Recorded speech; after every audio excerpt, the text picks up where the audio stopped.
পাম্পে আসার পরে খালি কয় মনপুরের লোকের তেল দেবো, অনেক লোকের লোকের দেরিতে দেবো, এই অবস্থা শুরু হয়েছে। আমরা প্রত্যেকটা পাম্পে সেনাবাহিনী চাই, সেনাবাহিনী ছাড়া কোনো নিয়ন্ত্রণ আসবে না। আমরা পাবলিক খুব আজ 6 ঘন্টা ধরে বসে আছি, কালকে রাত 12টা এসে একবার ফিরে চলে গেছি। আমরা খুব পুলিশ একটা কথা শোনে না, পুলিশকে তোমার কথা কেন শুনবো, তোমরা মারামারি করবো ধরে নিয়ে যাবো, এটা তো কোনো কথা না। আমরা প্রশাসন চাই, আমরা সেনাবাহিনী চাই, সেনাবাহিনী ছাড়া এই বাঙালি সোজা হইতেছে না। রাত 8টা থেকে সারা রাতে এখানে আছি, কিন্তু এখানে যে ঝাড়ুদার ছিল বলছে যে তোমরা সবাই সিরিয়াল দাও, তোমাদের তেল সবার আগে দেবো, কিন্তু আমরা তেল পাই নাই। সিরিয়াল ধরে আমরা সবাই ডোপ সিরিয়ালে রাখছিলাম, কিন্তু আমরা তেল পাই নাই। আর মোহনপুর লোকের বলে যে তেল দেবো, অতি ফার্স্টে আসে বলে মোহনপুর লোকের তেল দেবো। আমরা চাই সেনাবাহিনী আসুক, সেনাবাহিনী আসলে জনগণ সবাই ঠান্ডা হবে।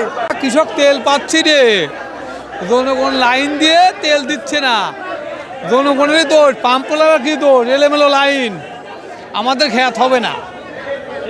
স্থানীয়দের দেশে তেল 500 টাকা, আমাদের দেশে 200 টাকা, তাও আমরা কালকে সন্ধ্যার সময় তেলের লাইন দিছি, এখনো তেল পাইনি। আমি কোম্পানির চাকরি করি, আমার মাল মোটরসাইকেলের পিছনে, আমি ডিউটিই করবো না, এখানে তেল নেবে। মোহনপুরের এলাকার দাপটের টাকা বাইরের লোকের করে তেল দেওয়ার কায়দা নেই। মোহনপুরওয়ালারা 500, বহিরাগত 200 300 তাও দিচ্ছে না।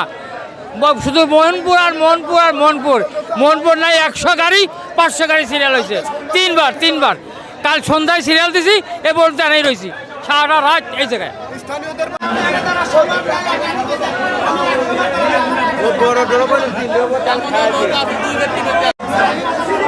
গাড়ি তেল পায় নাই,